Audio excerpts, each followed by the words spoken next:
This is the Crowdcrux Crowdfunding Podcast with Sal Briggman, where we cover everything you need to know to launch a successful crowdfunding campaign. We speak with proven entrepreneurs who've raised money from the crowd and want to teach you how to do the same. Stay tuned because we're about to reveal how to launch your dream project with your host, Sal Briggman.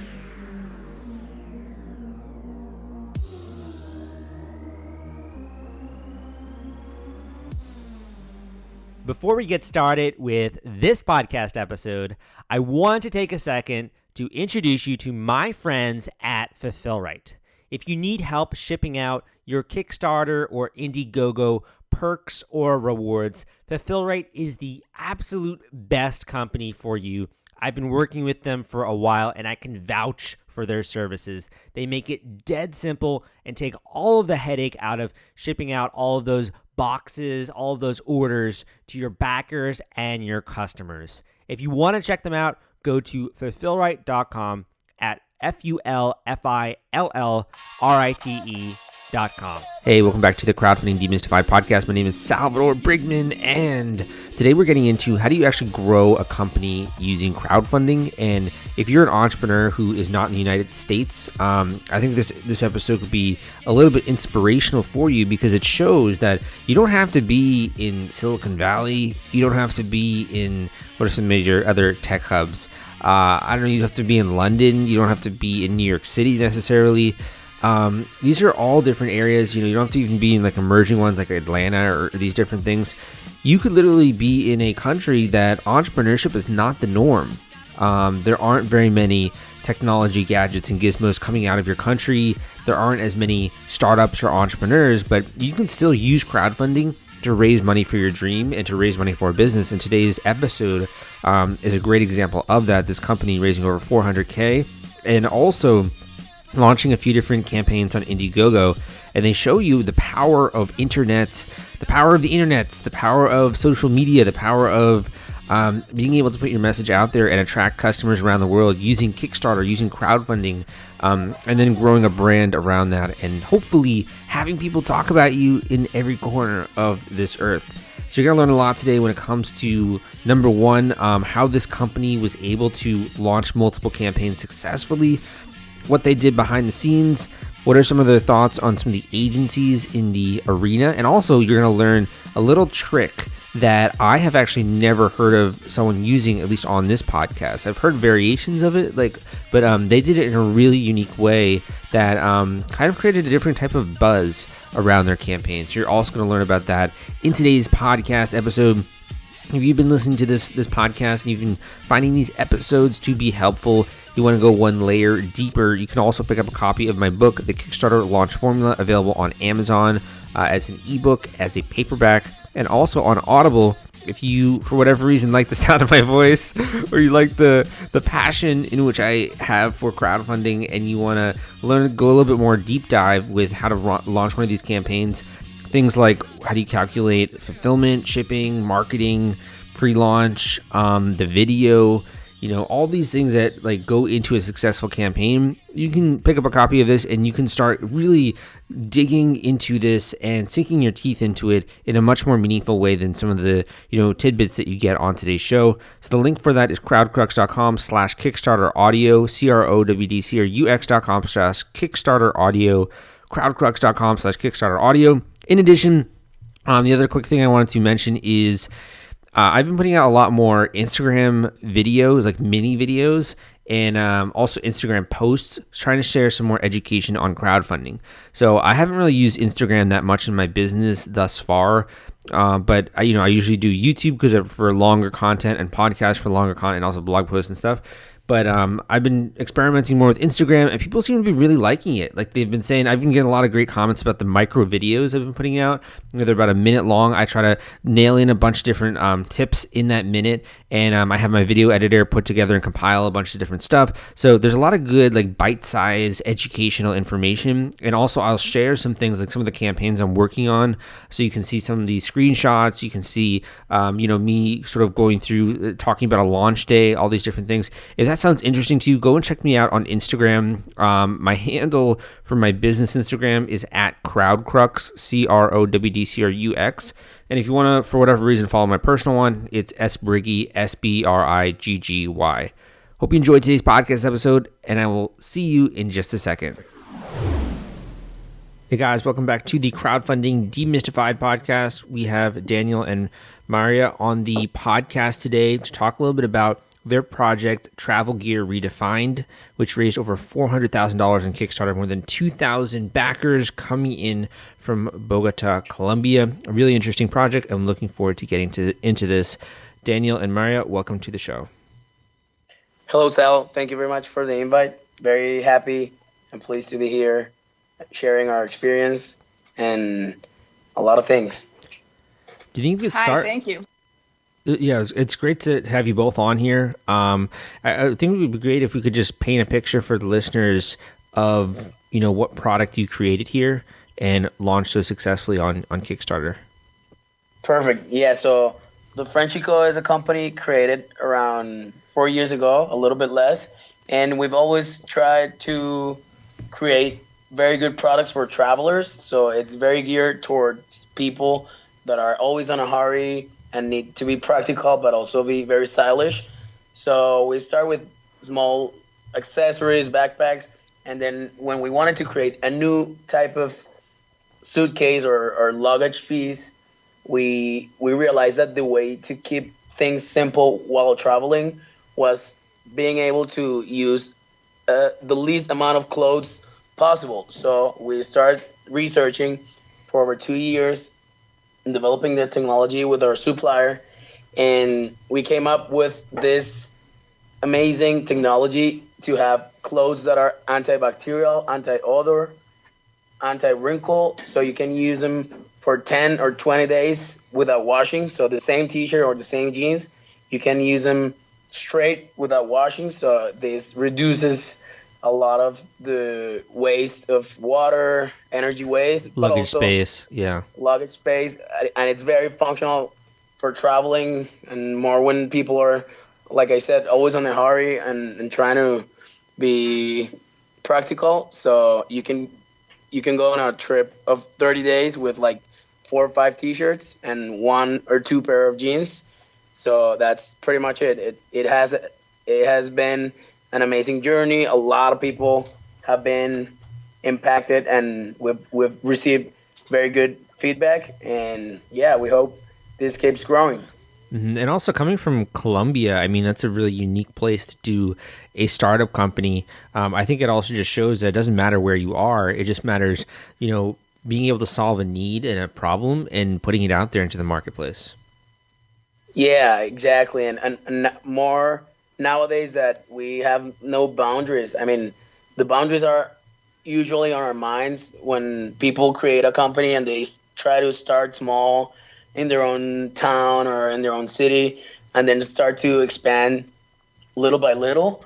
Well, using crowdfunding and using all the platforms we have up to date, it's very, not easy, but it's definitely possible, reaching a lot of new audiences and like you said, solving a real need. Everybody travels.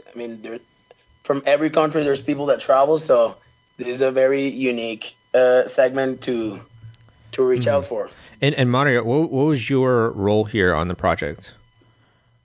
Well, I'm in charge of all customer service. So it has been basically solving all of our backers' questions, doubts since the pre-campaign, because we started doing ads and doing some promotions about the clothing line around 2 months before we launched the campaign. So since then, a lot of people have had a lot of questions. So It's been really controversial, but it's also been very good for us to be able to explain to all of our possible backers or potential customers how the clothes work. There has also been a lot of skepticism regarding, like, are they really anti-odor? How can you prove that? So it has really been a very good opportunity for us, and especially from me, from the customer service point of view, to be able to explain and give like a thorough explanation of how it really works. And so that has been like my main role here. Basically, you have a promise that is so good that people don't believe it, and it sounds like that. Yeah, it has been a little bit like that. It has been quite a challenge to explain the technology and the scientific basis that support our project. But we really did a very good research, and so we are very confident in our product. So it has been great. Awesome. When it comes to this campaign, you launch this thing, and all of a sudden you have backers from around the world. You have people checking it out. Was there a strategy at all behind the launch of the Kickstarter? Yeah, so we've usually, this is our first Kickstarter campaign, but we've done before Indiegogo, and we usually do something which we believe it's the clue to succeed on a crowdfunding campaign, is creating a hype beforehand. So it's basically doing a pre-campaign and having everybody ready, well, everybody that cares about your launch ready to the moment you launch. So this this obviously needs a lot of financials. So you have to spend a lot of money beforehand and Facebook ads, Google ads, trying to direct people and let them know that you will be launching. But you need to bring the traffic. So the point here is the success of the campaign was due because we brought the traffic when we started, and we created this unique thing called a platinum subscription. So if people wanted to know more and were very interested and were able to leave $10 or $20 subscription beforehand, that meant that they were actually interested and they were going to buy afterwards, but they were rewarded with crazy benefits, up to 50% discount, extra clothes, and coupon code on our website. So this will pretty much guarantee in some way some funding right when we launch it. Mm-hmm. So when it came to that, what were you charging for like a subscription? Was that they'd reserve the price, or when you say a subscription, what do you mean by that, sort of? Yeah, exactly. It's like a price reservation. So we like kind of like a loyalty things when we reward them if they come before we launch and they believe in the project before we launch with our pre-video and our pre-images, and knowing that it's nothing that is ready yet to deliver, but believing on it. So we would give them amazing benefits that somebody else that wouldn't do it and just comes to the campaign afterwards, they wouldn't have it. So it's basically reserving their spot for the best discount and some other very nice benefits. How much did they have? Sorry, keep going there.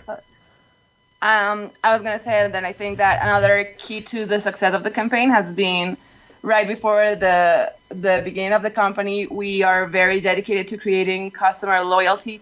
So I believe a lot of our backers have backed our previous projects before. So I think just making that effort throughout the years to maintain their loyalty and keeping them there as our customers has helped us with this campaign as well. So when it came to reserving the price, was it they were just entering their name and email, or they had to pay something for that? Yeah, so we had like different tiers, if you'd say. So there was one that was becoming a VIP member, which is leaving their email and staying tuned. But then it was another one that was a platinum member, so they had to leave some money. We started with 10, then it was increasing, but they had actually to say, okay, I believe in this. I'm gonna pay right now, even before it starts, because I wanna get the discounts and I wanna get the benefits, and I believe in this. So it was a risk, right? It was challenging because it was something very different, and throughout the campaign, being able to explain how to activate their subscription was very tough, and Maria did a great job on being on the shoes of every backer and trying to explain it as much as possible. But yeah, I've never heard that before. Yeah. Like that kind of a tiered system, I've never heard that being used before on the show. Yeah, what we came up with and what we realized is that if you were able to have people reserving their seat to something, that means they're very likely they're gonna buy it, or they're gonna be completely interesting. You know how the conversion funnel works, and you ask a lot of people, "Hey, will you buy this?" And now a ton of people say, "Yeah, I will definitely buy it." What price? No, I mean $50, $100. Yeah, I would buy it. Then okay, so leave me your email. Then the funnel goes down. Okay, so now it's time to pay, and then it's like goes a lot lower. So we realized that if we were able to find a loyal audience that would pay the something basic, which was $10, it meant for us that we would be able to know who we would be targeting better, and what were the efforts that needed to be done to have a better or more successful campaign. So how would they redeem that, Mario? After they've become a platinum member, they paid $10 to reserve a particular price. How do they redeem that? So first of all, once we launched, they were the first ones to receive the email of us letting them know that we have actually launched right now, and then we would give them specific instructions to purchase. So it was on Kickstarter, we gave them special prices. So we said one t-shirt is this price for you, one pair of jeans is this price, and then they would sum up what they wanted and then pledge that amount on Kickstarter. So we know that the people that pledged certain amounts of money were our platinum members, rather than the rest of our backers who just chose a specific reward that was already pre-established on Kickstarter. And then afterwards, once we start shipping, we'll send them an extra t-shirt as well. I see. Okay. So they had to pledge a unique amount for you to be able to identify them, basically. Yes. Well, and we'll cross-check, of course, to make sure that they were actually our platinum members. Okay, really interesting. I've never, heard that approach done before. So the other question I had for you here is, when it comes to getting these people to take action, you also ran a Indiegogo campaign. How does Kickstarter compare to Indiegogo in your perspective? So since we've done 5 Indiegogo campaigns, and this is our first Kickstarter, we are very used to how Indiegogo works. And since they're both the leading crowdfunding platforms, we have found very significant differences on the way the pledges are created, on the way that information is displayed to you as a crowdfunder, and insights are displayed. So dashboard wise, it's it's very different. You have to keep track on different ways. On Indiegogo, you're able to see since the beginning the name and the pledge and the information. You're able to download it before even finishing the campaign. On Kickstarter, it's different. On Indiegogo, you can track a certain amount of time where you want to see specifically how much you raise on that period. And Kickstarter, you need to add and subtract and see the chart they have. Kickstarter, we know that it's a bigger platform, so it has a higher audience, and the possibility of creating the campaign first on Kickstarter and then bringing it to Indiegogo in demand is a great thing, rather than doing it backwards, because you can't do an Indiegogo live and then bring it to Kickstarter. So we wanted to have both. This time we wanted to have both audiences, the people the backers that are used to Kickstarter, but also the backers that are used to Indiegogo. It's a similar exposure, but it's different because some people, since they're both brands, some people are loyal to Kickstarter and some people are loyal to Indiegogo. So the hype, since we started with Kickstarter, we've seen that the hype is higher on Kickstarter and the momentum builds up faster, rather than in demand, which the urgency is not quite there, and people know that it's gonna be there if they come later next week or next month. Yeah. So those are. Would you say Kickstarter is 2x the size for you traffic wise of Indiegogo? Is it 1.5? Is it 3x? What would you say for your specific project? I would say it's probably between 1.7 to 2x, or maybe, yeah, like probably 1.8 to be more exact. Mhm. But it also depends. I mean, it also could vary because before we never used the platinum subscription. We just created it for this time on Kickstarter. So Yeah. being able to measure it on the same circumstances wasn't possible. So I mean, from a year since the year that we did our last campaign on Indiegogo to now, the world has changed. There's different factors. There's a lot more competitors and a lot more apparel uh, campaigns. So it's hard to really test them on the same level. Totally. Yeah. But And every category is different, obviously. Like tabletops, Kickstarter is obviously a leader there. Gadgets and gizmos, it kind of is split a little bit more. So it's kind of hard to say. Maria, one of the questions I had for you is, so one of your takeaways, it looks like, is that campaigns should be as simple as possible to kind of eliminate understanding and really have a end-to-end customer experience. Looking back, would you have done anything differently to kind of simplify the campaign at all? That's a great question. I think regarding our platinum membership, I think there were some doubts about the benefits. So maybe next time, I think we would specify it more straightforward to our customers, so there's no room for confusion at all.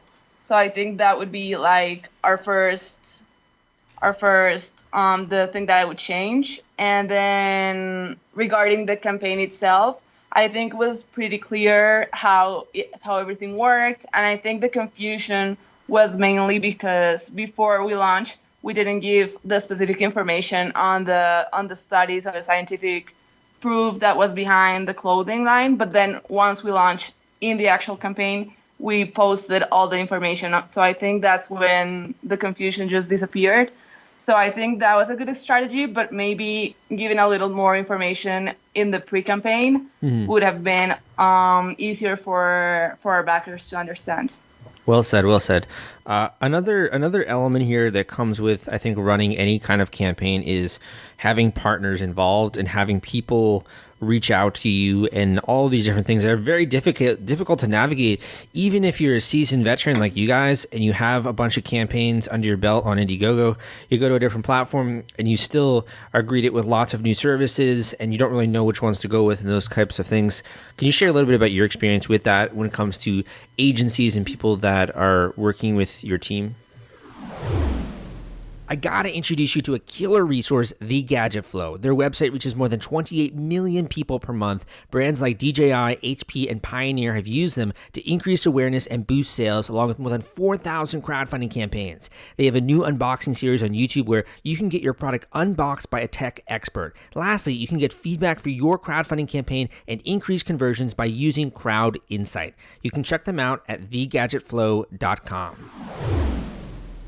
yes, yeah, that's a great point because, yeah, when you launch a campaign and when the world sees that it's getting a small momentum, there's when you get a ton of emails, everybody reaching out saying why they're the best PR firm or agency to work with because they've done this, they've done that, and they promise a lot of things, but actually, I mean, from our experience, it's very hard. We have suffered it a little bit because it's very hard to out of your mind without knowing these agencies, knowing if they're gonna be good, if they're not going to be good.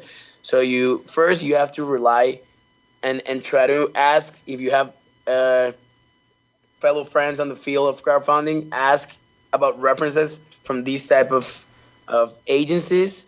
I wouldn't we never believed so much in the agencies that ask you for a lot of upfront fees and they're not committed to the results. So on our experience, the best agencies are the ones that will charge you based on results and that can take your project and share the risk with you.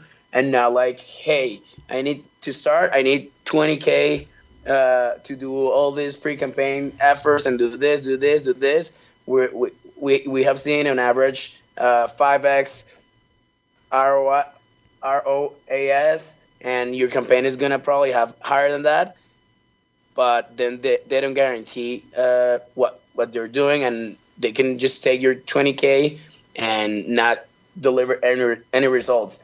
So, as recommendation, like 80 or 90% of the agencies or people that reach out to you are very hard to keep track of what they're doing. So you need to be based on good referrals. If you don't quite believe of what somebody's saying, it's better to stay away, because these crowdfunding projects can be very big, and choosing the wrong partner to work with, it can be a big problem. Mm-hmm. So, for instance, I don't have anything against PR agencies, but a lot of them offer a lot of outlets, and they tell you, no, I can reach 10,000, 9,000, 5,000 reporters, and we'll make the best pitch of your project. But then they just disappear. You go and ask them again, hey, what's the result of this? When they charge you the money, they're amazing. They have great customer service, but afterwards they're like, all right, yeah, they did their job, but I can't track. So work with whoever you can track and see what they're doing with your money. And if you find agencies, which there are, that can pull up your project and based on results they will deliver, go with them. And those agencies or people that promise a lot of things and tell you that you're gonna touch the sky without even creating audiences and really knowing that the project is being needed and there's people for the project, stay a little away from them, and believe in the ones that will tell you that they will use some type of scientific method where they would be tracking and seeing the results and iterating or moving to what is working. Do you have any specifically you would recommend that listeners check out or stay away from? Well, we use for like a PR service that we use. It's called Boost Coverage. We didn't get any results. They overpromised. We didn't even purchase like the cheapest plan, but we went for a better one in the hope of getting like international coverage. But then it really didn't have any results, and I reached out to them afterwards, and they never responded. So I really thought it was not a good investment. Yeah. And when we also worked with one which we were very gratefully impressed on the ads itself, and it's Jellup. They're very professional. They have all their expertise is focused on getting your campaign very high in numbers and bringing real traffic, not also traffic, but real pledges. So we had a great experience with them. And yeah, there's a lot of other services that appear to be good because they have a good website. They can even have some podcasts or blogs. But when we went deeper to ask how they would address things, it wasn't quite fulfilling our expectations. And then we learned from this campaign to always look for reviews before hiring a certain agency. We didn't do that before, and then we have found some good feedback or information regarding some of the agencies we are considering in hiring. So that has been helpful as well. It's also just difficult in general when you're dealing with so many different international, vendors or service providers. Because you guys are you're in Colombia and you're hiring people that might not be in your native country, and contracts, or international. It's very difficult, I think, for anyone to navigate that, and particularly if you're not coming from also the home country as some of these businesses, Yeah, exactly. And then the culture is different, even though like you're pretty much speaking in English with everybody from different countries. The cultures are different. The way of working, the I don't know, the word is it's valued different. So some agencies or companies would stick to what they promise, even in words, and some others would say a lot of things, but then would stick to what was written on a contract. So yeah, it's very hard to manage that. We have had ups and downs in that process, but at the end, the worst that it could happen is that you work with somebody that is not good, and you really that's when you learn.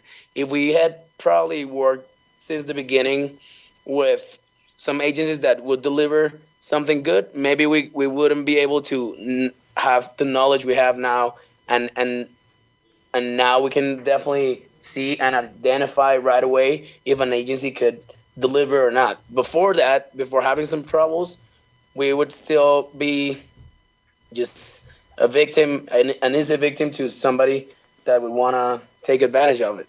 Yeah, totally. Definitely. I think it's important now your team also is, has that education and knowledge, and going forward when you create new products, it's going to really help, I think, accelerate bringing the right people on the team and such. Yeah. Exactly. It doesn't end here, so it's better. You have to be grateful for even your mistakes and choosing things, or doing things that you wouldn't have done. But going forward, and that's what we and a lot of people that do crowdfunding want to do, is when you have to apply all these learnings. Yeah, totally. Well, what you guys have been doing is super impressive. I mean, not only your other campaigns on Indiegogo, but the brand you've been building. You have a huge Instagram following, more than 65,000 people. You have a really good, I think, transparency and commitment to the customer, the end customer. So congratulations on that. What kind of keeps you going here? Because you're knocking it out of the park, man, with a bunch of these different successes. What really motivates you?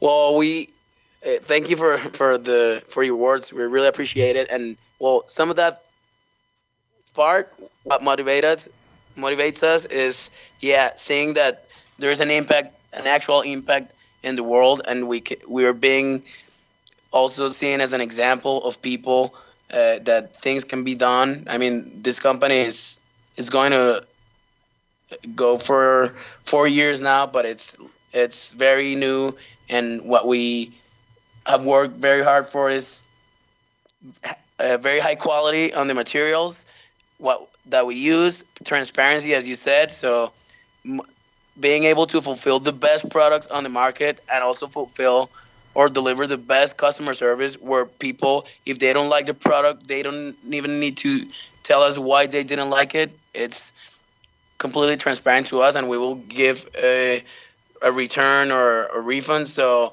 being able to see in the world that our products and our innovations are opening, and are like opening their own way on the market, it's amazing. We created the Speed Wallet. That was like the first invention, and that didn't exist before. It was a category that we created, and then a lot of brands, all competitors, are using it to do advertising. So it motivates us.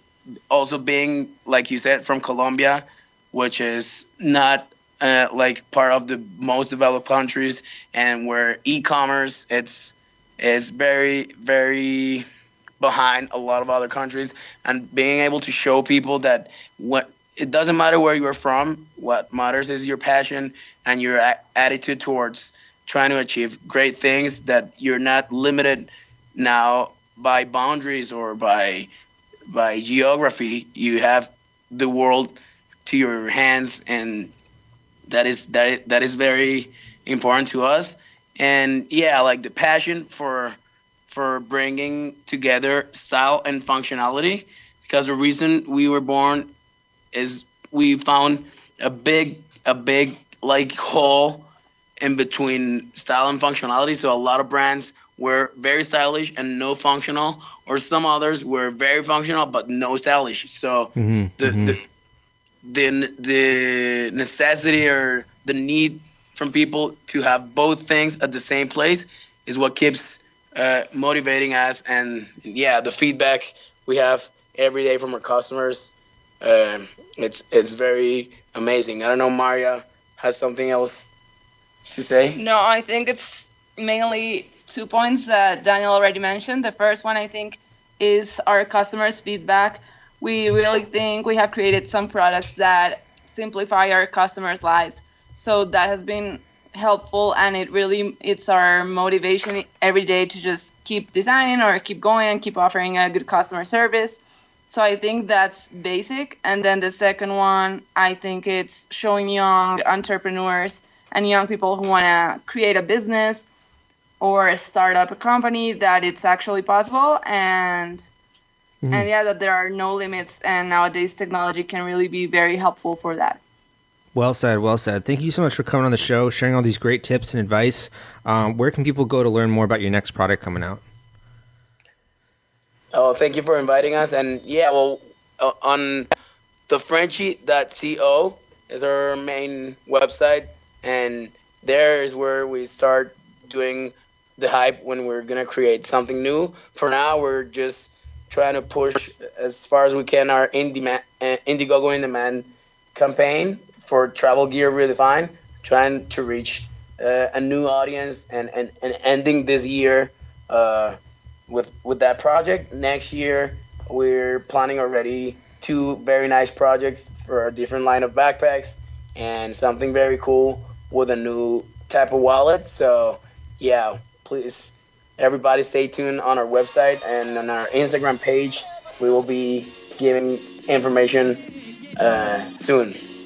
Awesome. Thanks for coming on, guys. I appreciate it, and looking forward to your next project that's going to come out. Shipping and mailing from your desk has never been simpler than with SendPro Online from Pitney Bowes. With SendPro Online, it's just click, send, and save for as low as $4.99. That's $4.99 a month. Schedule package pickups and track shipments from departure to arrival. And for being a CrowdCrux listener, you'll receive a free 30-day trial to get started and a free 10-pound scale to ensure that you'll never overpay. Just go to pb.com/CrowdCrux to access this special offer for a free 30-day trial plus a free 10-pound scale to get started. That's pb.com/CrowdCrux to experience shipping made simple with a free trial of SendPro Online from Pitney Bowes. Hey, thanks for listening to this episode of the Crowdfunding Demystified podcast. My name is Salvador Briggman, and I hope you took a bunch away from today's podcast episode. You take the time to go and listen to some other episodes out there, and also that, you know, in really listening to this story, you're able to put yourself in the shoes of this entrepreneur, this individual who is not, wasn't born in the United States, doesn't have the same privilege, I guess, as being a Silicon Valley entrepreneur, but still is able to build a pretty great company out of their own home country. And there's no reason why you can't do the same thing. You don't have to be in a major tech hub. You don't have to, be in a country necessarily even that, celebrates or entrepreneurship, I guess, on the levels of, you say, like, London or, UK, or obviously London is in the UK, or the United States, or like these countries. You could be in a country that you can use the power of the internet. You can use power of social media. You can use Kickstarter and crowdfunding and Indiegogo to be able to reach thousands of people around the world who can become your customers, who can help you grow your business. It's insane. You can make partnerships. You don't need to be in the same physical location as some of your partners.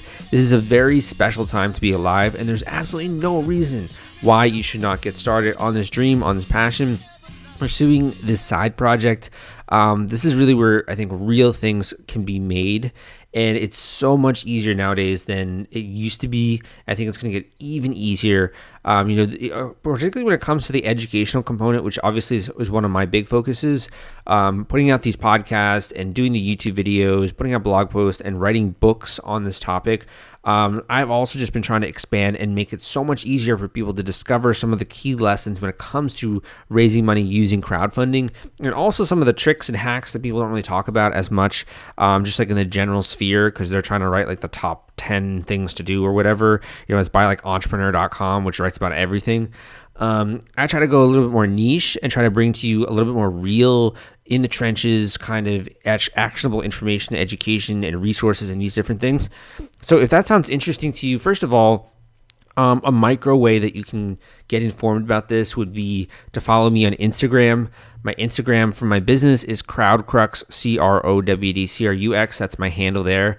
And then my personal one, if for whatever reason you want to follow me there, learn a little bit about my life, that's SBriggy, SBRIGGY.